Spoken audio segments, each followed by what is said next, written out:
ये सारे में अगर किसी को कुछ पूछना होगा तो पूछ लेगा, है ना। तो सबको म्यूट कर देते हैं, कुछ बोलेगा नहीं, हम सब अपना अपना म्यूट कर लो, जिसको सवाल पूछना रहेगा वो अपना म्यूट करके पूछेगा, है ना। चलो अपना वो खुद से म्यूट कर लो।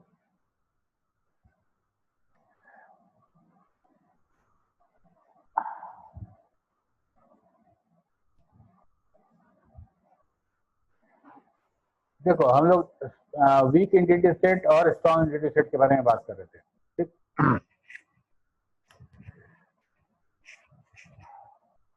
हम लोग जब एंटिटी को डिफाइन कर रहे थे, तो एंटिटी को डिफाइन करने में यही बात बोले थे कि entity is not a physical object, जिसके बारे में हमको डेटा स्टोर करना है, दैट इज एंटिटी, और हम लोग उसको बोले थे टैंजिबल इंटैंजिबल, ठीक। और यही बात बोले थे कि अगर दो एंटिटी के बीच में अगर कुछ ऐसा एट्रीब्यूट उसका नहीं है जो कि यूनिकली आइडेंटिफाई हो सके, तो वैसे को हम एंटिटी नहीं बोलेंगे, ठीक है। मान लो दो पेन है हमारे पास, ये दो पेन बिल्कुल सेम कलर का होता, सेम कंपनी का होता, एकदम ब्रांड नहीं होता, तो इसके बीच में ऐसा कोई एट्रीब्यूट हमको नहीं दिख रहा था जिससे हम डिफ्रेंशिएट कर सके कौन सा पेन किसका है, मेरा है या तुम्हारा, ठीक है। तो इस बात को ध्यान में रखते हुए कि हम हमेशा एंटिटी के एट्रीब्यूट्स के आधार पे डिसाइड करेंगे कि वो हमारा एंटिटी डेटाबेस में वर्ल्ड में एग्जिस्ट करने लायक है कि नहीं है, ठीक है। इसका मतलब ये हुआ कि सारे एंटिटी मतलब सारा tuple, all of the entity, complete table is entity set, तो हर एंटिटी के में ऐसा कोई ना कोई एट्रीब्यूट होगा जिसके आधार पे हम इंडिविजुअल सब कुछ हम यूनिकली आइडेंटिफाई कर सकें। एग्जाम्पल के तौर पे लिए थे कि क्लास के अंदर वो हमारा एंटिटी है, वो है रोल नंबर, और पूरे कॉलेज में अगर हम देखें तो वो एंटिटी है हमारा आईडी, और पूरे भारतवर्ष में अगर देखें तो वो एंटिटी है हमारा आधार नंबर या पासपोर्ट नंबर, जिससे हम हर सिटीजन को हम यूनिकली आइडेंटिफाई कर सकते हैं, ठीक है। अब रहा बात कि एंटिटी सेट वीक कब हो जाएगा और स्ट्रॉन्ग कब होगा। अभी हम लोग जो बात कर रहे थे कि एंटिटी में ऐसा एट्रीब्यूट होगा जो हर टपल को फाइंड आउट कर सके यूनिकली, वैसे एंटिटी सेट को बोलेंगे that is the strong entity set, ठीक है। स्ट्रॉन्ग एंटिटी सेट का एग्जांपल क्या है हमारा, स्टूडेंट डेटाबेस जिसमें रोल नंबर है, आईडी है ना, स्ट्रॉन्ग एंटिटी है वो। और मान लो अगर हम टीचर डेटाबेस की बात करें, उसमें भी टीचर का आईडी होगा, उनका एम्प्लॉय नंबर होगा, that is also strong database, ठीक है। बट वैसा कोई डेटाबेस हो जिसमें हर एंटिटी को हम यूनिकली आइडेंटिफाई ना कर पाए, वैसे को बोले हम लोग वीक एंटिटी सेट, जिसको हम कह रहे थे तो उसको एंटिटी मानेंगे ही नहीं, उसको एंटिटी हम मानेंगे ही नहीं, वैसे को बोल रहे हैं हम लोग वीक एंटिटी सेट। क्यों पढ़ना जरूरी है वीक एंटिटी सेट, क्योंकि हमको पता है कि एंटिटी सेट जब स्ट्रांग होगा तभी हम उसको डेटाबेस में स्थान देंगे, अदरवाइज हम नहीं दे पाएंगे उसको, वो एग्जिस्ट नहीं करेगा हमारे डेटाबेस में।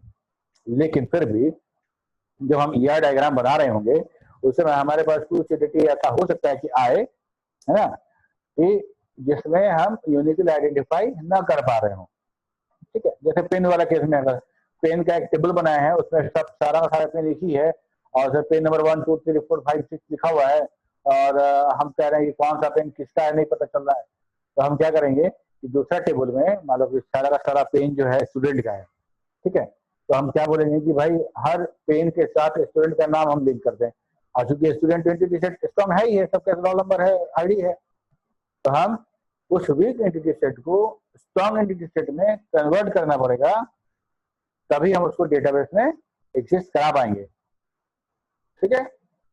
सबसे पहले तो वीक एंटिटी सेट वैसा एंटिटी सेट जिसमें इनफ एट्रीब्यूट नहीं है कि हम उसको की बना सकें, प्राइमरी की उसका बना सकें, ठीक।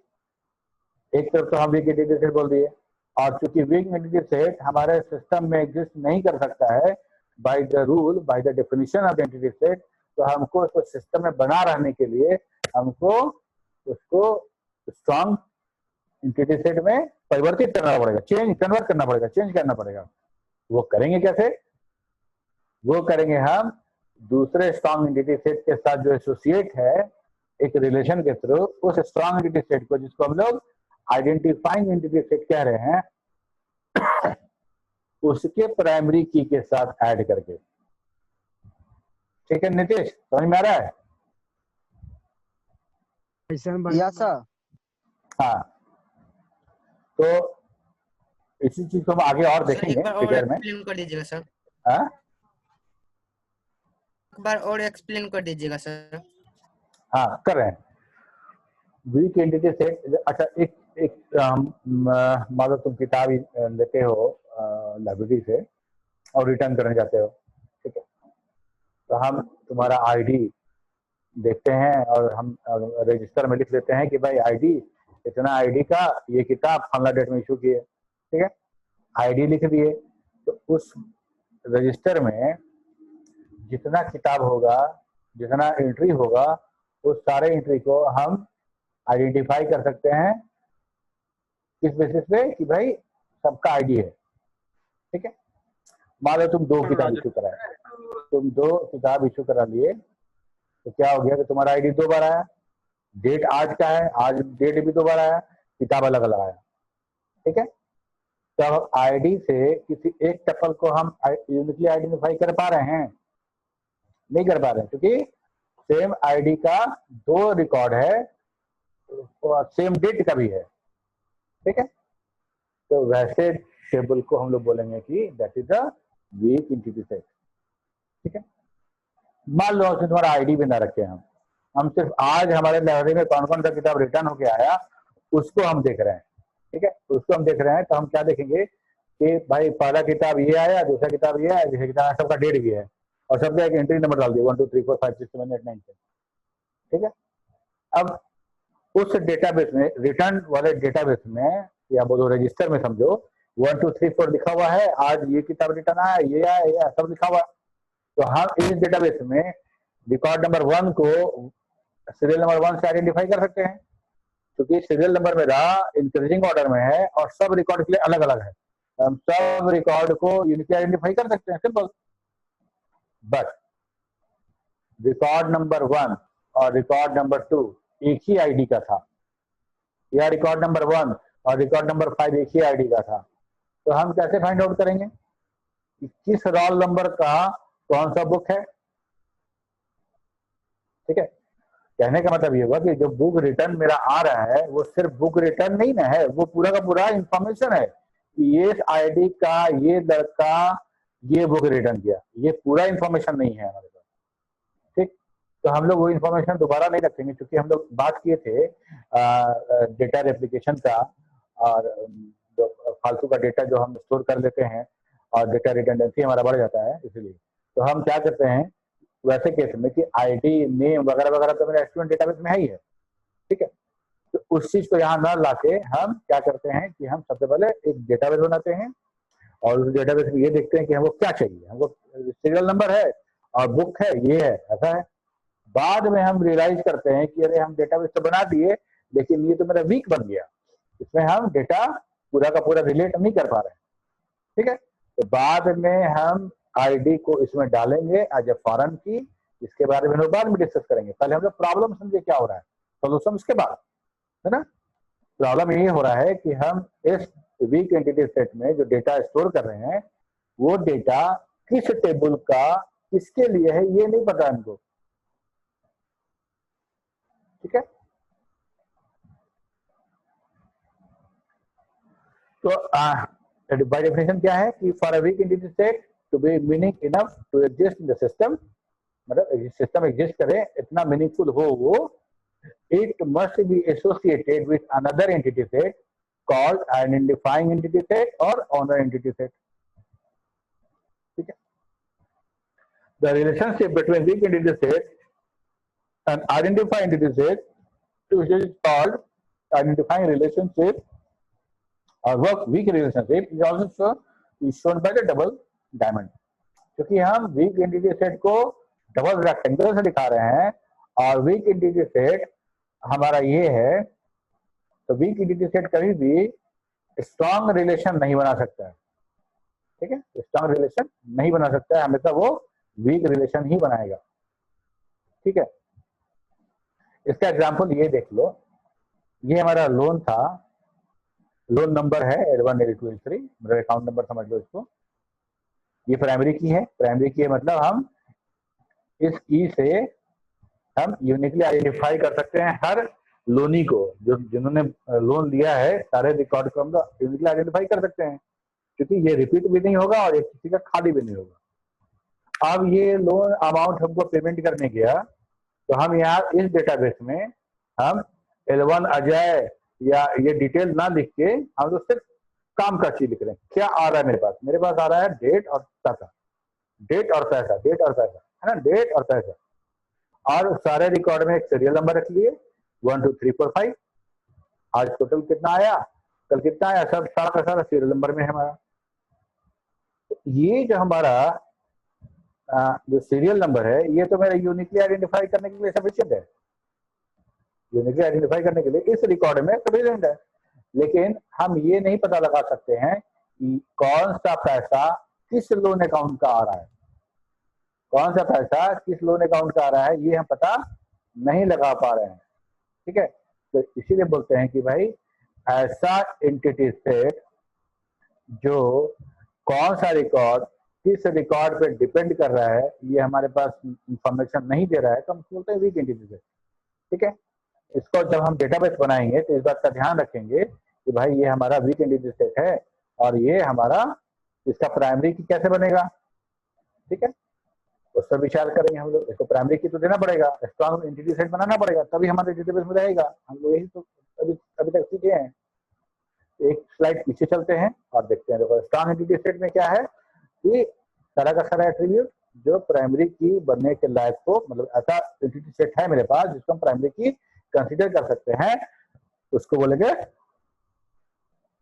Strong entity set. जैसे आईडी है, रोल नंबर, आधार है, पासपोर्ट है, कोई भी चीज है ना, गाड़ी का तुम्हारा रजिस्ट्रेशन नंबर है, that is also a strong entity set. ठीक है, इस लाइन को भी समझेंगे, लेकिन इसके बाद अभी ये देखते हैं। जब हम ऐसा, देखो ये सिर्फ रिप्रेजेंट करने के लिए, रिप्रेजेंट करने के बाद जब हम इसको डेटाबेस में चेंज करेंगे, तब किस तरह का कौन सा एंटिटी कौन सा एट्रीब्यूट है वैसा वहां पे एक्शन लेंगे, वैसा वहां पे हम लोग बनाएंगे, है ना। कैसे करेंगे ये अभी मत सोचो, अभी हम सिर्फ ये सोच रहे हैं कि ये डेटा तो हमारा मिल गया यहाँ पे, लेकिन कौन सा डेटा किस एम्प्लॉय का पैसा जमा हो रहा है ये इन्फॉर्मेशन को यहाँ नहीं मिल रहा है। तो हम बोलेंगे भाई जिसका पेमेंट नंबर, तो पेमेंट नंबर पार्शियल की है, डेटाबेस में तो खोज रहा है लेकिन कंप्लीट इन्फॉर्मेशन को नहीं मिल रहा है ना। पी डेट है और अमाउंट है, इधर लोन नंबर हो गया, अंडरलाइन कर दिए, इसका मतलब दैट इज द प्राइमरी की नेम और अमाउंट। और एक बात ये है कि अगर वीक एंटिटी सेट है तो एसोसिएशन जो बनाएगा, रिलेशन बनाएगा, दैट इज ऑल्सो वीक। इसको भी हम लोग डबल डायमंड से दिखाएंगे। तो जहां जहां हमारा डबल रेक्टेंगल होगा वहां वहां डबल डायमंड भी होगा और डबल लाइन भी होगा। ध्यान देना, वीक एंटिटी सेट जब भी एसोसिएट होगा स्ट्रॉन्ग एंटिटी सेट से, तो उस रिलेशन को हम लोग वीक रिलेशन ही बोलेंगे। हमेशा वीक रिलेशन बनाएगा और उसको दिखाएंगे हम लोग डबल रेक्टेंगल से। और जब week entity set strong entity set के साथ रिलेशन बनेगा, रिलेशन एसोसिएट होगा, तो हमको पता है कि इसका जो पार्शियल की है दैट इज नॉट सफिशिएंट, हमको की बनाना पड़ेगा इसके की के मिला के, मतलब टोटल पार्टिसिपेशन भी होगा। यही वाला बात यहाँ हम लोग लिख रहे थे, एक एंटिटी सेट है the total participation of identifying entity set. ठीक है, आगे देखते हैं।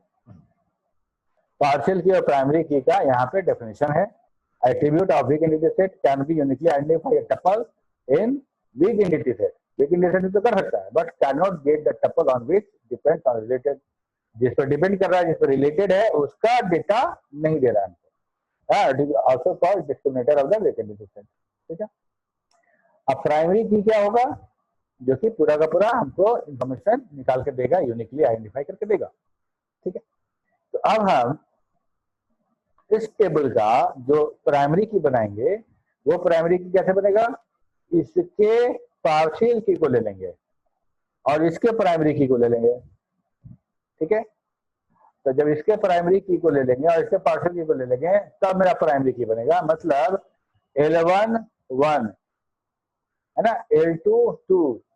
मान लो कि 1 वाला पेमेंट और 3 वाला पेमेंट ये दोनों अजय का था, L1 का था, तो हम लोग क्या लिखेंगे, L1 यहाँ लिखेंगे, यहाँ L2 लिखेंगे, सॉरी यहाँ भी L1 और यहाँ भी L1।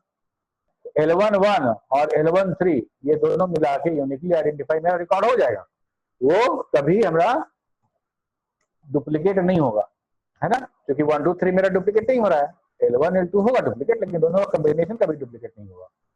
ठीक है, तो हमको क्या करना पड़ेगा कि जब हम डेटाबेस बनाएंगे तो हम यहाँ इस प्राइमरी की का एक रेफरेंस यहाँ पे डालेंगे, यहाँ पे एक रेफरेंस डालेंगे जिसको हम लोग बोलेंगे फॉरेन की, और हम इसको और इसको मिला के यूज करेंगे एज अ प्राइमरी की। मतलब जब डेटाबेस कन्वर्ट करेंगे तो देखेंगे।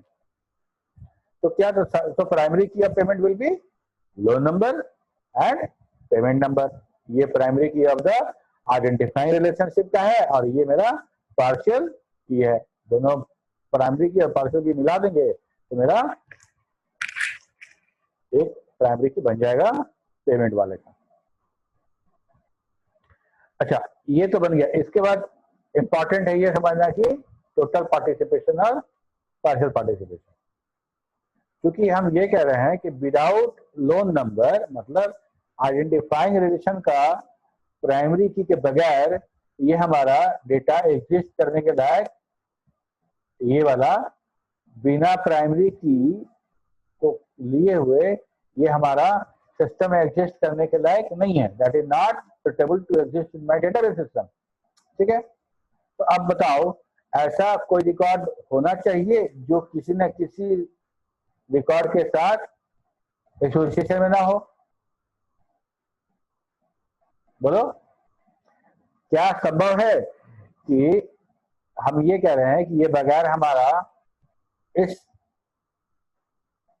प्राइमरी की के बगैर हमारा सिस्टम में एग्जिस्ट नहीं कर सकता है? तो क्या ये संभव है कि हमारा कोई ना कोई रिकॉर्ड पेमेंट का ऐसा हो जो कि एग्जिस्ट ना कर रहा हो, मतलब जो एसोसिएट ना हो? या सिंपल, इसको और सिंपल तरीके से समझो कि ऐसा कोई पेमेंट हो जो इस डेटाबेस के किसी आदमी का ना हो। नहीं सर, मतलब होगा। किसी न किसी का तो पेमेंट होगा ये, यस है सर। ना। अगर लाइन खींच के अगर मैप करना चाहें तो ऐसा इसमें से ऐसा कोई रिकॉर्ड नहीं होगा जो किसी न किसी के साथ एसोसिएट ना हो रहा हो, सबके साथ एसोसिएट होगा। क्यों? क्योंकि बगैर लोन के पेमेंट तो आएगा नहीं। Yes sir. इसी को बोलते हैं टोटल पार्टिसिपेशन। टोटल पार्टिसिपेशन मतलब जिस एंटिटी सेट का हर एंटिटी दूसरे एंटिटी के साथ के एसोसिएट कर रहा हो, रिलेशन में एसोसिएशन में आ रहा हो, that is called total participation. Otherwise अगर नहीं हो रहा होगा तो हम लोग बोलेंगे कि पार्शियल पार्टिसिपेशन। इसको हम लोग समझे थे एग्जाम्पल में प्रोजेक्ट और एम्प्लॉय वाला। ठीक है, ये मेरा partial participation, total participation. Partial participation में ये था कि एम्प्लॉय है और फोन नंबर है। ठीक है, ये मान लो मेरा फोन नंबर का डोमेन है और ये मेरे एम्प्लॉय का डोमेन है। तो हमारे डेटाबेस में ऐसा कोई फोन नंबर होगा जो किसी एम्प्लॉय का हो ही नहीं, वो तो मिस्टेक से ही हो सकता है। ठीक है, तो हमारे कंपनी के डेटाबेस में वही फोन नंबर होगा जो किसी न किसी एम्प्लॉय का हो। ठीक है, तो हम इसको बोलेंगे टोटल पार्टिसिपेशन। ये हमारा टोटल पार्टिसिपेशन में है, लेकिन हमारा ये डोमेन टोटल पार्टिसिपेशन में नहीं है। E2 और E4 के पास कोई फोन नहीं है। ठीक है, तो ये हमारा इस डोमेन से किसी तरह से कोई एसोसिएशन नहीं है। मतलब ये मेरा पार्शियल पार्टिसिपेशन में है, लेकिन मेरा ये डोमेन फुल पार्टिसिपेशन में है, मतलब टोटल पार्टिसिपेशन में है। ठीक है, इसको ऐसे देखेंगे अंदर। अगर हम बोलेंगे कि टोटल पार्टिसिपेशन होगा दोनों का, तो हर एंटिटी, इसके हर एंटिटी से मेरा एसोसिएट होगा।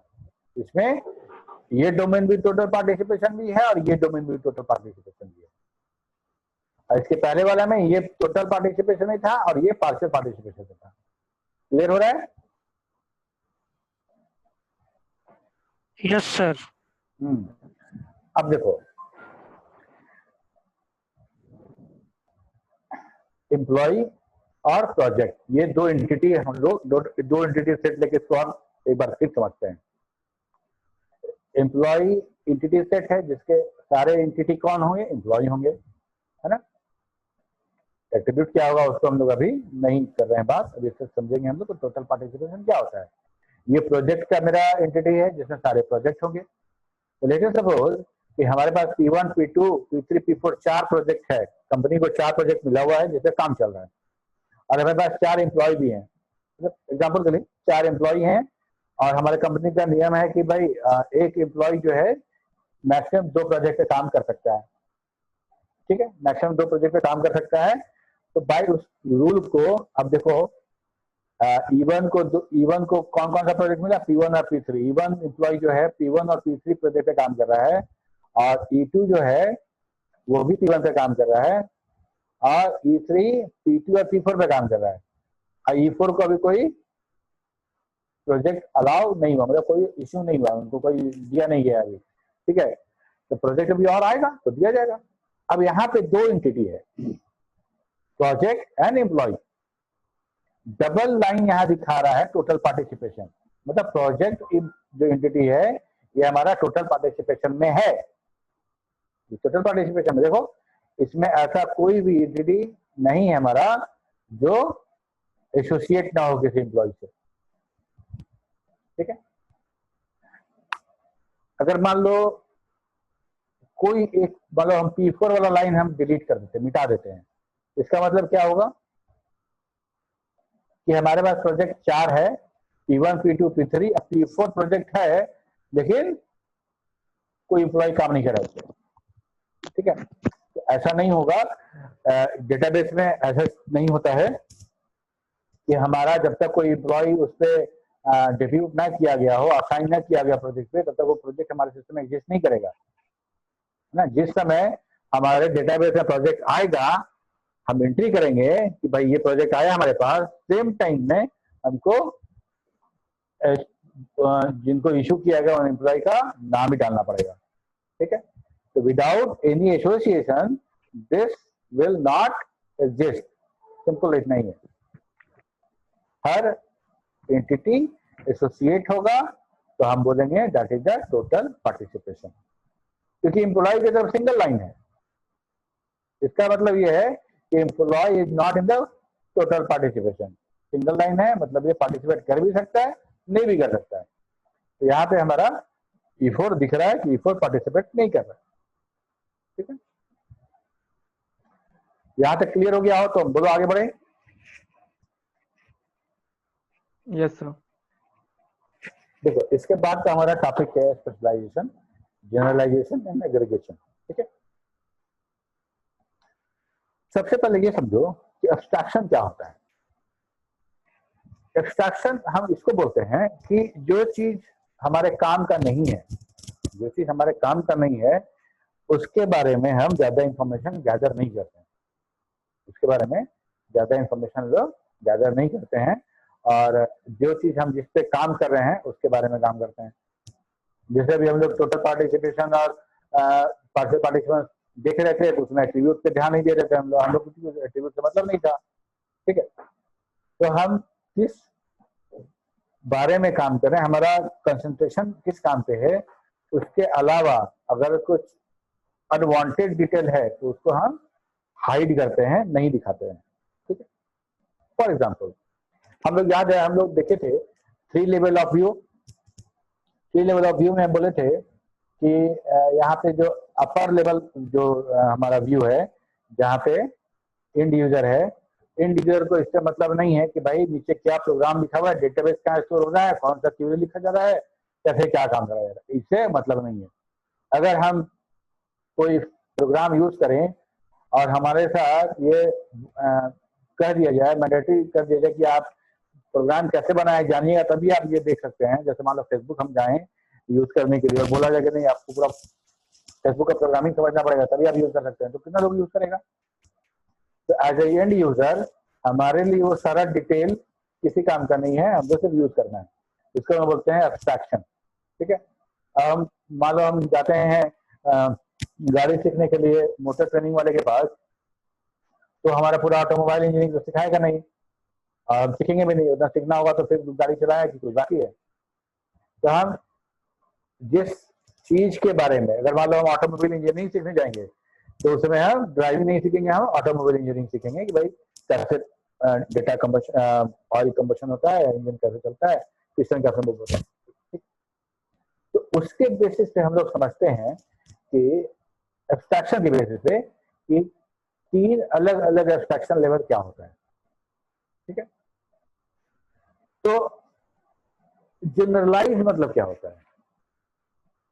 जनरलाइज करने का मतलब कि बहुत छोटा छोटा डिटेल होगा, है ना, बहुत छोटा छोटा डिटेल होगा, सारे को कंबाइंड रूप से हम बोल देते हैं कि भाई ये सारा का सारा ये है। ठीक है,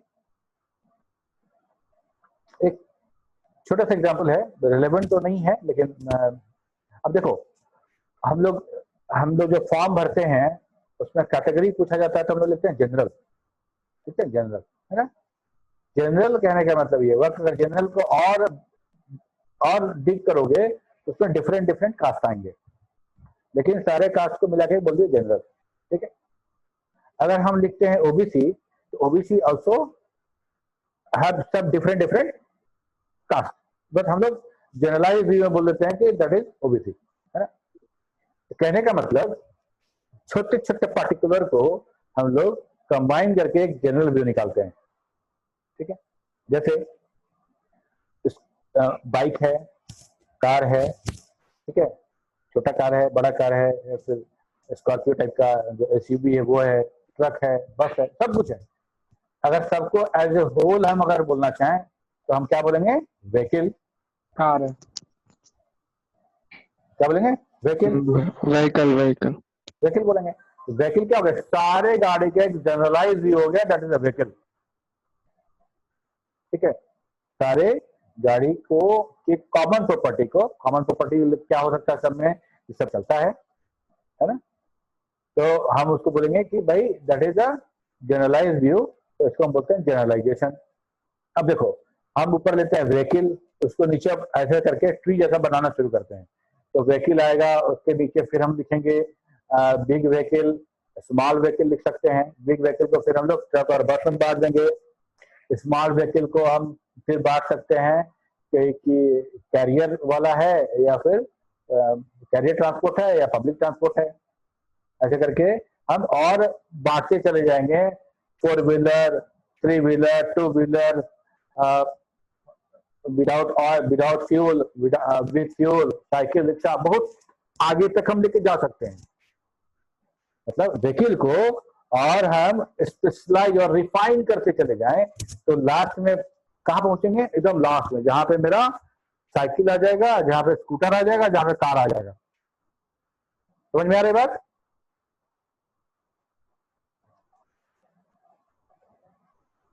और फिर से बताइए सर, जनरलाइजेशन क्या? फिर से बताइए ना सर, एक बार फिर से रिपीट कीजिए जनरल। हाँ, तो जनरलाइजेशन मेरा क्या हुआ? किसी भी चीज को एक कंबाइंड रूप में देखना। ठीक है, एक कंबाइंड रूप में देख लेना, जिसको बोलते हैं जनरलाइजेशन। ठीक है, हमारा बीएससी आईटी जो है, बीएससी आईटी एक जनरल व्यू है 70 स्टूडेंट का। ठीक है, that is the group of BSc IT, all student are BSc IT. ठीक है, तो किसी भी चीज को हम 2 तरीके से देख सकते हैं, या तो स्पेशलाइज फॉर्म में या जनरलाइज फॉर्म में। स्पेशलाइज फॉर्म में या जनरलाइज फॉर्म में। ठीक है, ऐसे हम देखो, फॉर एग्जांपल हम लें कि भाई जो majority of the people India में है वो सारे हिंदू हैं। ठीक है, अगर और जनरलाइज व्यू में देखें तो सारे इंडियन हैं, सारे इंडियन हैं, all the citizen of the India Indian. एक जनरलाइज व्यू हो गया। उसको और हम डिफाइन करते चले तो कहाँ आएगा? अलग अलग रिलीजन में आएगा। रिलीजन को फिर डिवाइड कर सकते हैं, फिर डिवाइड कर सकते हैं। तो ये हम बोलेंगे कि उसको रिफाइन कर रहे हैं उस एंटिटी को। जैसे हम लोग व्हीकल की बात करें तो व्हीकल सारा का सारा व्हीकल है, साइकिल, रिक्शा, बैटरी रिक्शा, गाड़ी, घोड़ा, जितना भी है, घोड़ा नहीं, सॉरी, जो जितना है सारा का सारा व्हीकल है, तो हम कंबाइन रूप से, जनरलाइज रूप से सबको व्हीकल कर सकते हैं। ठीक है, तो जनरलाइजेशन कहने का मतलब ये हुआ कि जहां पे हमको सिर्फ व्हीकल से मतलब है, सिर्फ व्हीकल से मतलब है, वहां पे हम उसको सिर्फ व्हीकल बोलेंगे। और जहां पे हमको पर्टिकुलर कार एसीवी का मतलब है, तो वहां पे हम पर्टिकुलर कार एसीवी की बात करेंगे। मतलब एंटिटी को दो तरह से देख सकते हैं, एक तो जनरल व्यू देख सकते हैं, दूसरा स्पेशलाइजेशन देख सकते हैं। एग्रीगेशन के बारे में बात अभी नहीं करेंगे। ठीक है, एक जनरल व्यू होगा, एक मेरा स्पेशलाइज व्यू होगा।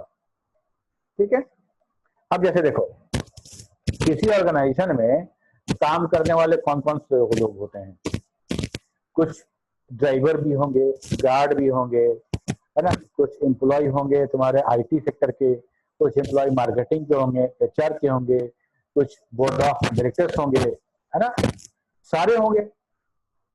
अगर हम ये बोले कि ऑल आर द एम्प्लॉय, तो क्या हुआ, मेरा जनरलाइज भी हो गया, ऑल आर द एम्प्लॉय, सब एम्प्लॉय है। ठीक है, और एम्प्लॉय में अगर हम फिर हम बांटना शुरू करें तो आएगा उसमें कि आईटी सेक्टर के हैं, टीचर्स हैं, या फिर मार्केटिंग के हैं, एचआर हैं, उसमें कुछ होंगे तुम्हारे रेगुलर होंगे, कुछ पार्ट टाइम होंगे। तो अलग अलग हम रिफाइन करेंगे उसको, रिफाइनमेंट करेंगे, तो हम छोटा छोटा डिटेल को लेके हम उसको अलग अलग कर सकते हैं। लेकिन सब में एक कॉमन चीज वो ये है कि all are employee of the organization. उस एक कॉमन एट्रीब्यूट के आधार पे सबको जनरलाइज व्यू में देख सकते हैं कि all are employ, all are vehicle, all are Indian, या all are Hindu, all are Muslim. ये हम एक जनरलाइज व्यू में सबको देख सकते हैं। ठीक है सर। ठीक है, तो अब मान लो किसी एक चीज को हम लोग ड्रैग करते हैं, कैसे करते हैं, व्हीकल का एग्जांपल लेते हैं। ऊपर बनाए व्हीकल, नीचे फिर ऐसे करके ट्री बनाए, उसको रिफाइन करते चले गए। व्हीकल में आया सबसे पहले पब्लिक ट्रांसपोर्ट, और दूसरा आया कैरियर ट्रांसपोर्ट। पब्लिक ट्रांसपोर्ट में हम लोग स्मॉल और बिग कर दिए।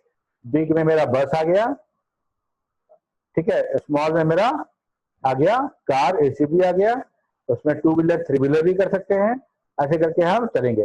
तो ऊपर वाला जो सबसे ऊपर वाला जो व्यू था वो मेरा जनरल व्यू था, और जैसे जैसे नीचे आते जा रहे हैं वैसे वैसे मेरा स्पेशलाइज होते जा रहा है ना। जितना ज्यादा रिफाइन करेंगे उतना ज्यादा नीचे जाना पड़ेगा, ट्री में उतना ज्यादा नीचे जाना पड़ेगा। तो हम ये कहते हैं कि एक ट्री बना हुआ है, हिरार्की बना हुआ है, तो इस हिरार्की में अगर ऊपर से नीचे जा रहे हैं तो हम स्पेशलाइजेशन की तरफ जा रहे हैं, और नीचे से ऊपर की तरफ जा रहे हैं तो हम जनरलाइजेशन की तरफ जा रहे हैं। ठीक है, आज इतना ही। आप लोग इसको फर्स्ट से पढ़िएगा अपने से।